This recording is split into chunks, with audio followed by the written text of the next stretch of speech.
You know, I was thinking this morning about Simone Biles, the US gymnast who decided not to compete because she wanted to take care of her mental well-being and not risk injury.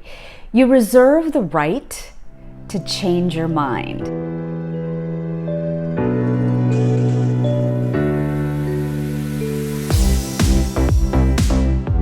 I remember Tiffany Dufu speaking at my women's platform. Tiffany Dufu used to be the former head of the White House Project, and she talks about taking her daughter to the movies. They had been for months in anticipation of a Marvel movie that was going to be opening in theaters. They got their tickets, they got their popcorn and their candy, they sat down in their seats, and about 20 minutes into the movie, they both looked at each other and they were like, I don't actually want to see the rest of this movie. And so they got up and they left. And the reason that Tiffany did that is that she wanted her daughter to see that it is okay, no matter how excited or emotional or the amount of emotional input you've put into something, that it's okay to change your mind. I bring all of this up because today's video is about things that you could be doing to practice talking to strangers, i.e. a networking situation. That can be anxiety provoking for a lot of people. In fact, this question comes from one of you. How do I practice being social, being chatty in a room full of strangers? So I'm offering you 7 tips today on what you can do to practice to be social when you're speaking to strangers. Number 1, talk to people that are different than you. Sudha Berry, who is the CEO of Working Mother Media, spoke at my women's platform, and she said that we often talk about diversity and inclusion, but we're not great at actually acting on it on an individual basis. So she's like, one thing that you could do as an individual today is start having dinner once a week with someone who's completely different than you, because that welcomes a diversity of thought. So to play on that, what could you be doing to talk to people that are completely different than you?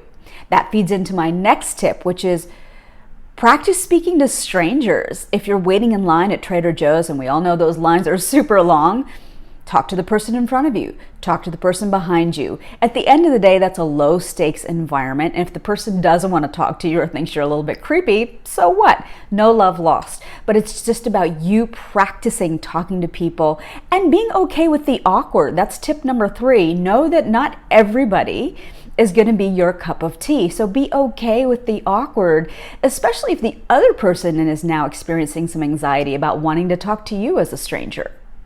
All right, the next tip is be interesting to talk to.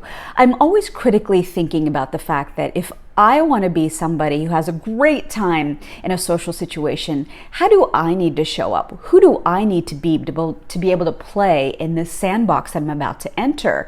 So be interesting to talk to. Talk about the last book you read. Talk about the last article that really got you thinking about things. Talk about the latest thing that you binge watched on Netflix. Be interesting to talk to, and don't be afraid to launch right into it and say, you know, I was reading this great article the other day on social media and social media marketing, and it really got me thinking about X. Ask open-ended questions. People love to talk about themselves.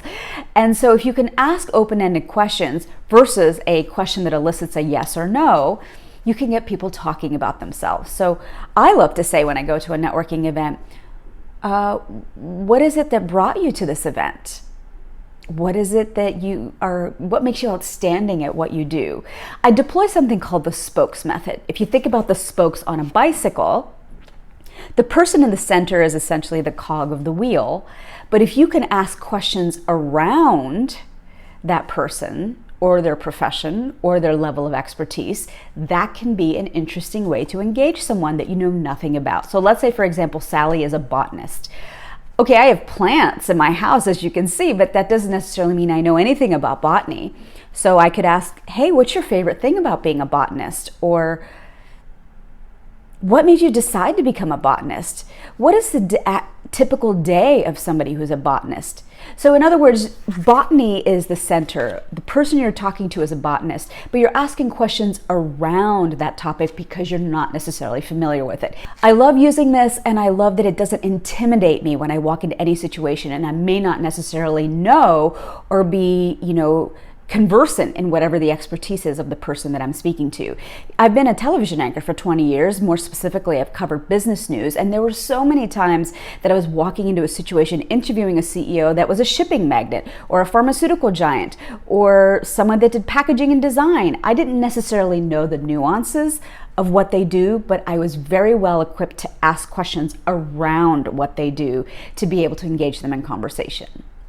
Active listening. I'm actually convinced that there's an epidemic right now in New York, and we're not talking about the flu. I'm talking about the fact that nobody listens anymore. Active listening, which means that you're not thinking about your laundry, you're not thinking about when you're picking up your kid, you're not thinking about that pen that you lost in your drawer.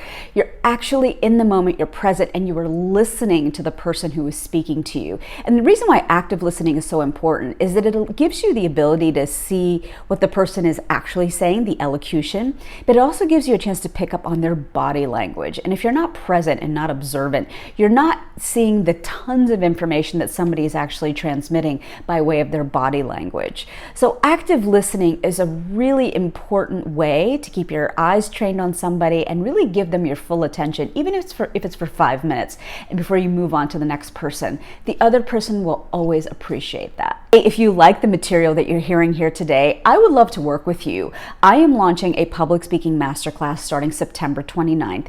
And what makes my class different than some of the other public speaking masterclasses out there is that I'm going to force you to think about your role model. And then I want you to think about the 6 traits that make your role model exceptional. And then we're going to use that to be able to give presentations in all 6 classes. You're going to get feedback from me, you're going to get feedback from your peers, and I hope that you walk away thinking 2 things.